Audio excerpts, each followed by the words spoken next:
Okay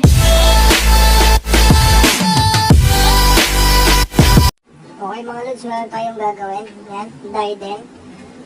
Okay, dinala sa atin, ganito na siya mga lods. Yan, bukas na ata ito, wala ng tornilyo.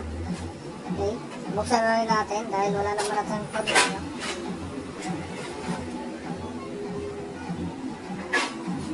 Okay, ito siya. Yan.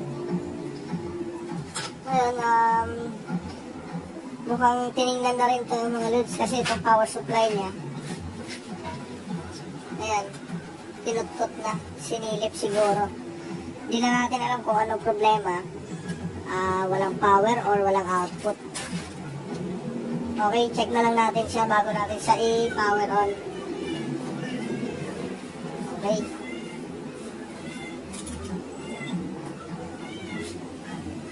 Check natin yung output diode muna. Ito mga load, shorted kagad oh. Ayan, pag binaliktad natin, shorted, sira siya, okay. Check natin yung IGBT. Bali, 4 yung IGBT niya mga loads, tapos 4 din yung kanyang output diode. Yung IGBT niya, dapat masukat natin dito is nasa 43 ohms ang firing ng IGBT. Ayan, 43.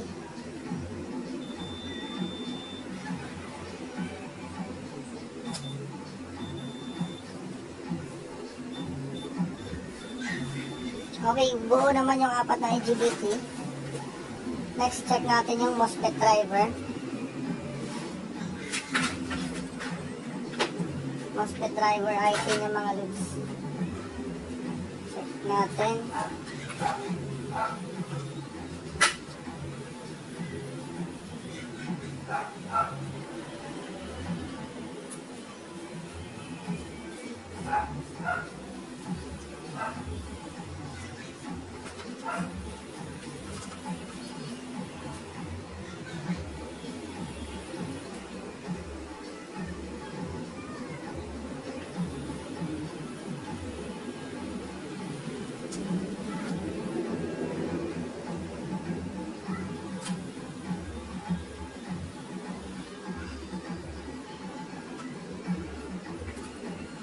Buo yung kanyang MOSFET driver. Check natin yung rectifier niya.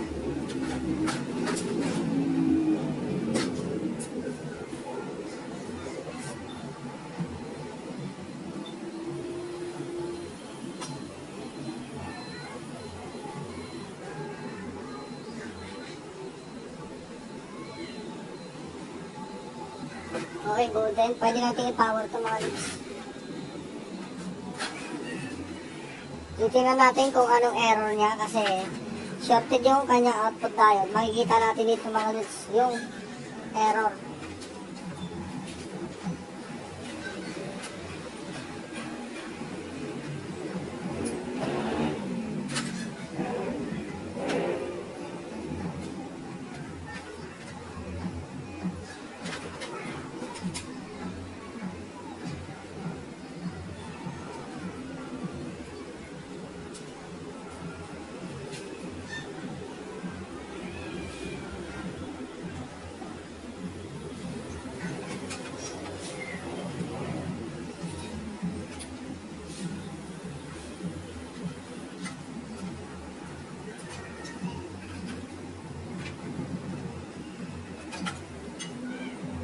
Babalik ko lang muna ito mga loads.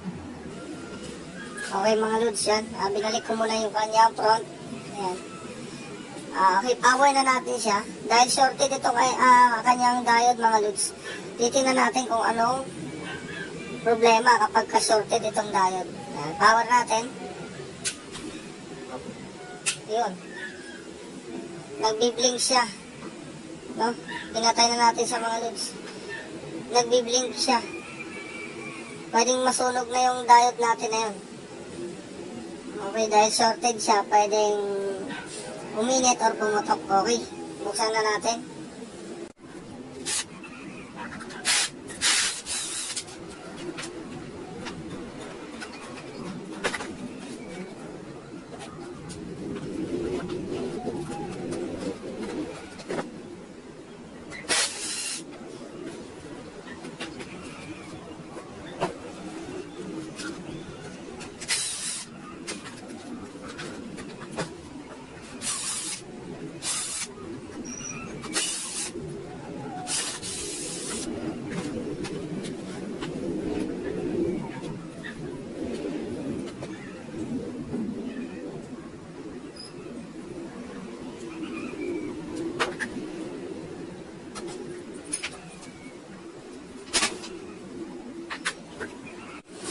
Ito siya mga lods. Ito yung kanyang diode. Yan. 4 dyan. Tapos, may 2 pa rito. Bali, 6 pala ito mga lods lahat. Ayan. Ngayon, check natin dito mga lods kung alin dito ang may shorted. So, kakalasin natin yan.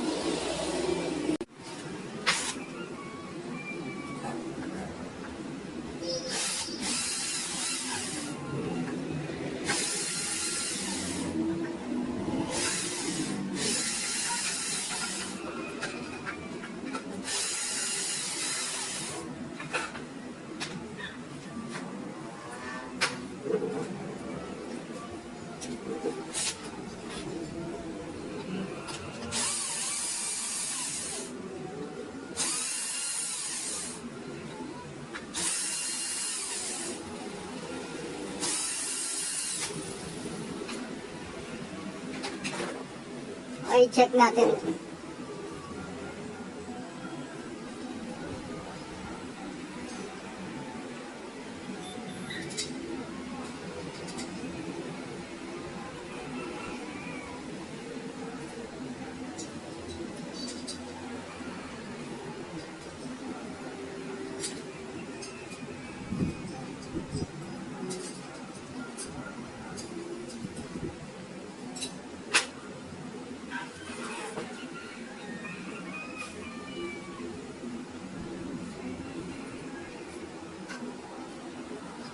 Nakita nyo mga lods, hindi na siya shorted. Okay, tingnan natin dito kung alin dito ang shorted sa 4 na to.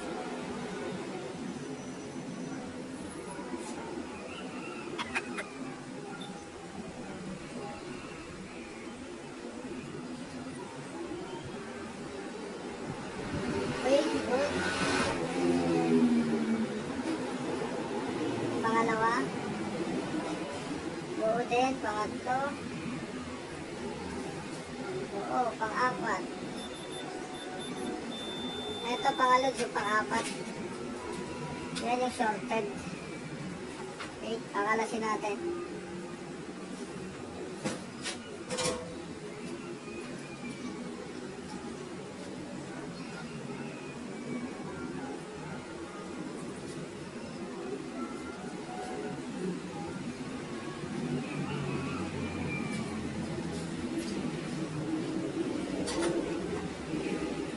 Ito siya mga lods. Tester natin. Buo siya dyan. Pero dito sa kabilang paa. Ayan.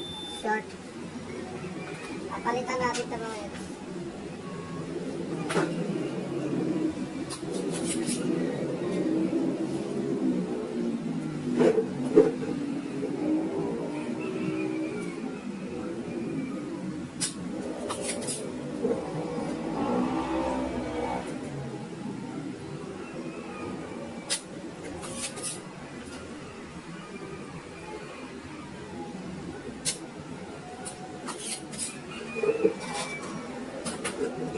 Okay.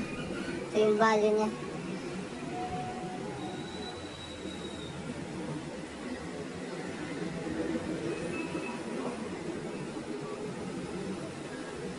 Hanapan muna natin. Okay, bali ito yung pamalit natin mga lods. Itong junction diode na to. Okay, bali negative ang gitna natin. Dapat yung kabila ang paa niyan is parehas ng value. Yan, katulad niya, nasa 415. Ayan. Pero dapat hindi siya shorted, ha. Ayan. So, good siya. Itong isa. Yan, 408. Sa kabila, shorted. Yan yung problema niya. Okay, lalagay natin dito. Lagyan natin ng thermal paste.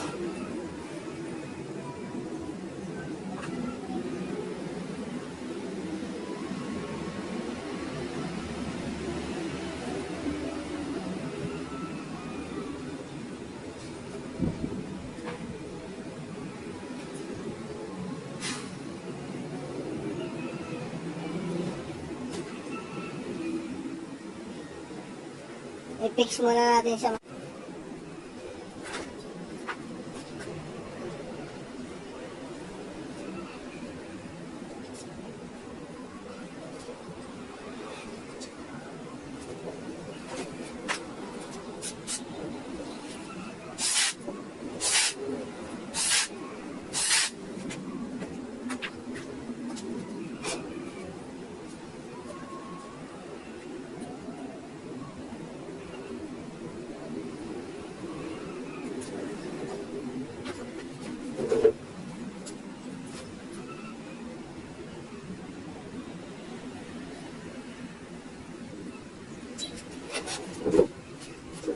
Okay mga lods. Yan, nakabit na natin. Check natin to kung shorted. Ayan, hindi na siya shorted mga lods. Yan, dapat ganyan. One way lang ang mababasa natin. Pag binaliktad, dapat wala. Okay, salpak na natin. Para may power na natin siya.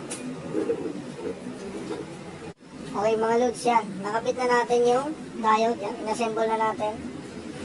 Okay, power natin. Check natin yung kanyang OCB. Ayan. Check muna natin dito mga lods. Di ba kanina shorted to? Ayan. Pag binaliktad natin. Ayan, okay na.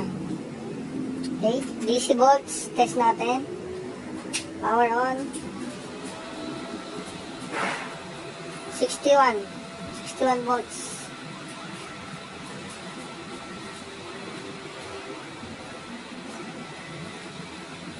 Okay, medyo malikot lang tong digital niya.